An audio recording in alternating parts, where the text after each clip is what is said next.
Көкбөрүнүн тарыхын айта келгенде бул бүгүнкү оюн эмес, бул байыркы оюн. Кылымдардын түпкүрүндө калган. Көчмөн элдер баардык ойногон, бир эле кыргыз эмес. Бирок бул бөрлөрдүн оюну. Бөрлөр бөлтүрүктөрүн улак менен турмушка бышырып, улак менен тарттырып ойногон. Улак тартыш, көкбөрү оюн. Бул эки сөз эки маанини түшүндүрөт. Ошондуктан кыргыздар улак тартса дагы, топоз тартса дагы, торпок тартса дагы, торпок улак, топоз улак деп айткан. Серке тартса дагы, теке тартса дагы улак тартыш деп айткан.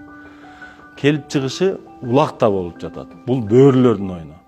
Көчмөн турмушта кыргыздар өтө билимдүү болгон, жаратылыштын сырын билген, жаратылышта жан жаныбарлардын баардыгын изилдеп, анын кыраандыгындагы, сырттандыгындагы баардыгын мыкты билишкен. Ошондуктан көкбөрү оюн жашоо турмушта улуу билим болгон үчүн ушул күнгө чейин тартылып, көкбөрү ойнолуп, ушул күнгө чейин келе жатат. Буну кыргыз бүгүн дагы мыкты түшүнүп, мыкты билиш керек.